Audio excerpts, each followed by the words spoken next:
O segredo da sorte na vida. Título anterior: O segredo da boa sorte. Já escrevi a respeito desse assunto em outras oportunidades, mas insisto em detalhá-lo porque quanto mais observo o mundo atual, mais vejo pessoas infelizes. É desnecessário dizer que, desde a antiguidade, não existe para o ser humano uma questão tão complexa quanto ter ou não ter sorte na vida. Talvez o ser humano esteja fadado, desde o momento em que passa a se perceber como pessoa até o momento que morre, a nunca se libertar do desejo de obter a sorte. Isto porque, geralmente, quanto mais se quer entender algo, mais difícil é compreendê-lo. Por essa razão, quando se assimila um mínimo que seja, já é uma grande coisa. Felizmente, compreendi claramente o fundamento para se ter sorte na vida. Além disso, após colocá-lo em prática, verifiquei que não há o mínimo de erro, de modo que o exponho com plena convicção. Como todos sabem, não existe nada tão abstrato e difícil de se obter quanto a sorte. Ademais, por ser algo que independe da própria pessoa, a única alternativa é deixar-se ficar à mercê dela. Eis o que é a sorte. A frase "a vida é uma grande aposta" faz todo sentido. Por conseguinte, até mesmo pessoas tidas como sábias, que aparentam ter desistido de buscar a sorte, não conseguem desapegar por completo, e talvez esta seja a sina do ser humano. Diante disso, é o desejo de querer agarrar a sorte a todo custo que possibilita levar a vida adiante. É por esse motivo que as pessoas passam a vida quebrando a cabeça, em uma busca desenfreada pela realização de seus desejos e ambições. Não existe nada mais irônico do que a sorte. Quanto mais tentamos agarrá-la, mais ela foge. No Ocidente, existe um ditado que diz: agarre a sorte pelo cabelo, pois, caso se perca a oportunidade, ela não voltará mais. É exatamente isso. Pela minha longa experiência, sinto que a sorte vive zombando de nós. Parece fácil agarrá-la, mas nunca conseguimos. Quando está bem diante dos olhos e se tenta apanhá-la, ela acaba escapando. Quanto mais se persegue, mais rapidamente ela foge. Essa tal da sorte é mesmo muito complicada. Todavia, devo dizer que eu consegui alcançá-la de fato. O que dificulta a minha explicação sobre isso é que existem pontos difíceis de serem compreendidos por quem não professa a fé. Isto porque elas olham somente a parte superficial das coisas e não o que está em seu interior. Aliás, não conseguem fazê-lo. No caso da sorte, a causa está justamente nessa parte interna.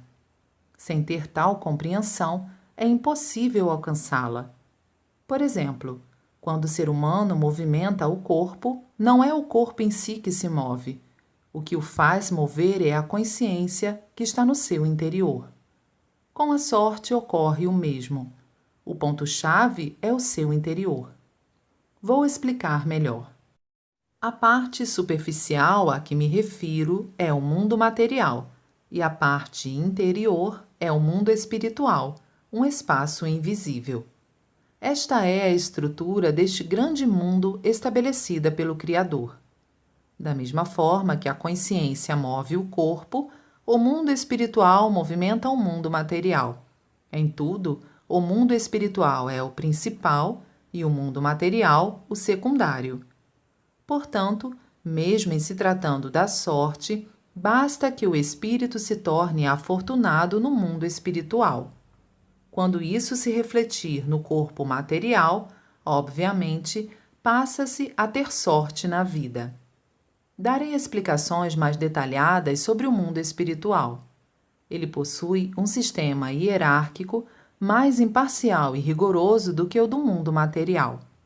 É constituído de 180 camadas, distribuídas em 3 planos de 60 camadas cada um. Naturalmente, o plano de cima é o paraíso, o de baixo é o inferno, e o do meio é o plano intermediário, correspondente ao mundo material. Talvez o homem contemporâneo não acredite em minha teoria de imediato.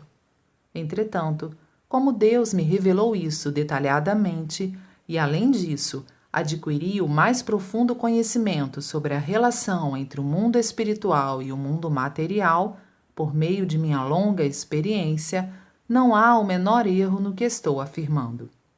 Como prova disso, existem inúmeras pessoas que, acreditando e praticando o que acabo de dizer, conseguiram obter sorte na vida e eu me incluo entre elas.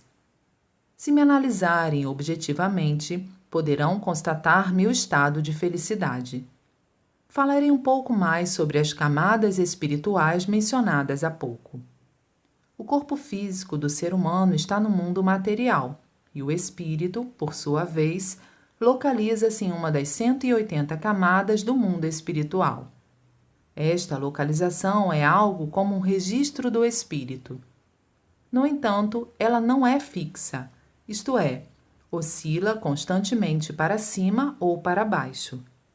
Uma vez que o destino do ser humano acompanha essa oscilação, o ser humano deve esforçar-se para elevar-se às camadas espirituais mais altas. Evidentemente, as camadas baixas representam o próprio inferno, um mundo de trevas, de doença, de pobreza, de conflito, repleto de demônios e seres monstruosos, no turbilhão com todos os tipos de sofrimentos. Ao contrário disso, quanto mais altas forem as camadas, melhores serão as condições. Trata-se de um mundo ideal, pleno de saúde, prosperidade e paz, semelhante ao paraíso do budismo e do cristianismo, pacífico e iluminado. As camadas intermediárias são um meio-termo entre os dois mundos citados. Conforme vimos, a posição do registro no mundo espiritual projeta-se de maneira idêntica na matéria, refletindo-se no destino da pessoa.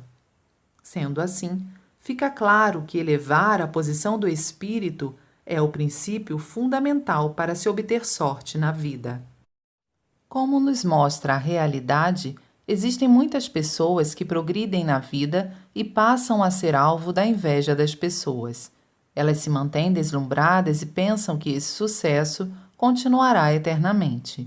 Um dia, porém, inesperadamente, fracassam e se veem arruinadas, retornando ao estado anterior. Isto se verifica pelo desconhecimento do princípio citado e pela demasiada confiança na força humana. Além do mais, mesmo que tenham obtido êxito no aspecto material, seu espírito está no inferno, pois o fizeram por meio do sofrimento alheio e forçando situações. Por conseguinte, pela lei espírito precede a matéria, seu destino refletirá isso. O espírito, assim como a matéria, tem peso, de modo que, se for pesado, cairá no inferno, se for leve, elevar-se-á ao paraíso.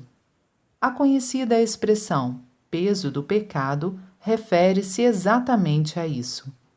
As más ações nublam o espírito e o tornam pesado.